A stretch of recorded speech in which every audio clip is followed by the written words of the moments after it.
Hello, good morning. Sana po ay palagay po kayo ng Ash yesterday sa Ash Wednesday. Kung hindi naman po, sana po nakapag-reflect po kayo na simula na po ng Lenten season. So ano po ba ang messages ni God sa atin today from Mass? So number one, the cross and the resurrection is the proof of God's divinity. So no question in that po na talagang yung pagsasakripisyo ni Jesus Christ sa atin sa cross at yung pagkabuhay niya pa ulit, talagang pinapakita na Diyos po talaga siya. Next, number two, renew our faith in God this Lenten season. So, napaka-angkop ulit ng panahon ngayon dahil Lenten season. So, ito po yung time na mag-reflect po tayo, gawin po yung mga things na kailangan gawin in Lent like giving, alms, praying, and fasting. Ayan. So, mas maganda po talaga na ma-renew natin ang faith natin in God ngayong Lenten season. Okay. Number three, deny ourselves. Take up our cross daily. So, ang ibig sabihin po nito is, i-deny po natin or wag natin gawin yung mga selfish things na gusto natin para sa sarili natin. Yung mga pang sarili nating interest, wag po natin yung gagawin daily. Take up our cross, kumbaga mag-commit tayo kay God or kay Jesus Christ na gagawin po natin na talagang yung mga selfish things na gusto natin sa sarili natin, hindi natin gagawin ngayong length.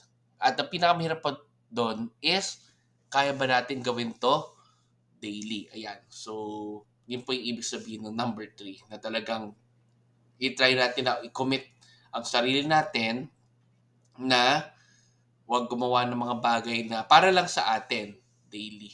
Kumbaga, talagang tumulong tayo sa ating kapwa. And lagi po natin isipin na iwasan natin yung mga things na gusto lang natin gawin for our own self. Ayan.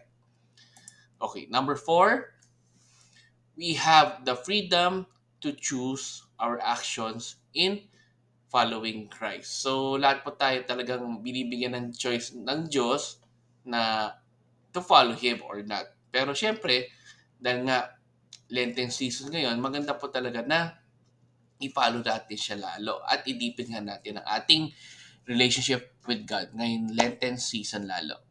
Okay, so let's end again with a simple prayer in the name of the Father, and of the Son, and of the Spirit. Amen. Lord, sana po ay makomit nga namin ang sarili namin to take up our cross and follow you. Napakahirap po gawin yan daily, pero nagdadasal pa rin kami na bigyan niyo po kami ng grace or blessings na magawa po iyon. Amen. In the Father, Son, and Spirit. Amen. So good morning po sa inyo. Have a great day. God bless. And let's end again with a simple Thanksgiving prayer. Daily thank you prayer. Lord, thank you very much for all the blessings that you are giving us every day. Thank you for our food, safety, security, guidance, and all your blessings. Please avoid us getting sick from all illnesses and forgive us for all our sins. Lord, I pray that all our hopes and dreams will come true in your own time. Again, Lord, thank you for all the blessings that you have given us. Amen.